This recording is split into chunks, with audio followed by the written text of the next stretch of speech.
মিরপুর শেরেবাংলা জাতীয় ক্রিকেট স্টেডিয়ামে পাকিস্তানের বিপক্ষে ২ ম্যাচ টেস্ট সিরিজের প্রথম ম্যাচে প্রথম ইনিংসে ৪১৩ রানে অল আউট হয়েছে বাংলাদেশ। শুক্রবার টস হেরে ব্যাটিংয়ে নামা বাংলাদেশের শুরুটা মোটেই ভালো ছিল না। দলীয় ১৮ রানে মাহমুদুল হাসান জয় ৮ রান করে ফিরে যান। এরপর ৩১ রানে বিদায় নেন সাদমান ইসলাম, করেন ১৩ রান। মাত্র ২ উইকেটেই ৩১ রানে দলের শুরুটা উদ্বেগজনক হয়ে ওঠে। এই চাপের মুহূর্তে দলকে টেনে তোলেন অধিনায়ক নাজমুল হোসেন শান্ত ও মমিনুল হক।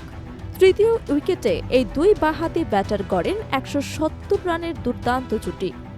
নাজমুল ১৩০ বলে ১২টি ৪ ও ২টি ছক্কায় ক্যারিয়ারের নবম টেস্ট সেঞ্চুরি তুলে নেন। মোহাম্মদ আব্বাসের বলে এলবিডব্লিউ হবার আগে দলকে ২০০ পার করে দিয়ে যান তিনি। মমিনুলও সেঞ্চুরির পথে ছিলেন, কিন্তু শেষ পর্যন্ত থামাতে হয় আক্ষেপ নিয়ে।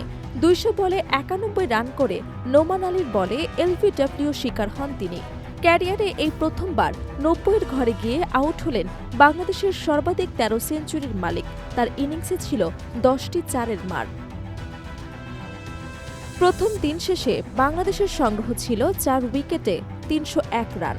দ্বিতীয় দিনে নিজের জন্মদিনে ব্যাট হাতে দলের হয়ে গুরুত্বপূর্ণ অবদান রাখেন ৩৮ বছর বয়সী মুশফিকুর রহিম।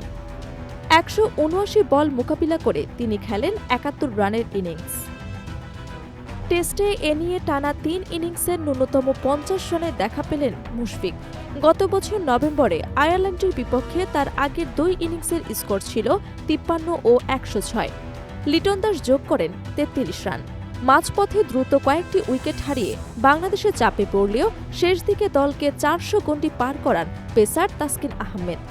১১৫তম ওভারে মোহাম্মদ আব্বাসকে স্ট্রেট দিয়ে ছক্কা মেরে স্কোর ৪০০ পার করেন তিনি। শেষ উইকেটে তাসকিন এবং নাহিদ রানার ৩৯ বলে ২৯ রানের জুটিতে দলীয় স্কোর আরও এগিয়ে যায়।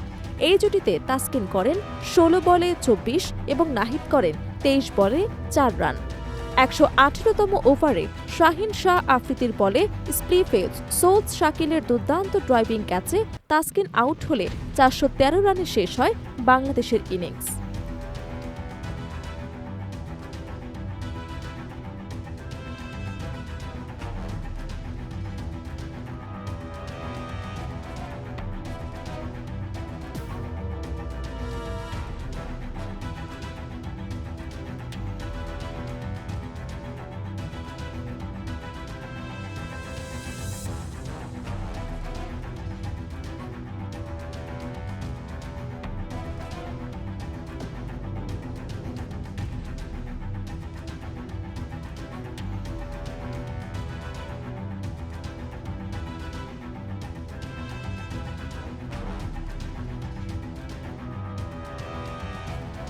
পাকিস্তানের হয়ে সবচেয়ে সফল বোলার ছিলেন মোহাম্মদ আব্বাস, যিনি ৯২ রান দিয়ে ৫টি উইকেট নেন।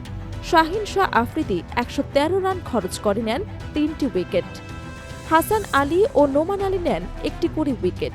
জবাবে পাকিস্তান তাদের প্রথম ইনিংসে চা বিরতি পর্যন্ত ১০ ওভারে বিনা উইকেটে ৫০ রান তুলেছে, যেখানে আজান ১৮ এবং ইমাম ২৮ রানে অপরাজিত হয়েছেন এবং বাংলাদেশের প্রথম ইনিংস থেকে পাকিস্তান এখনও ৩৬৩ রানে পিছিয়ে।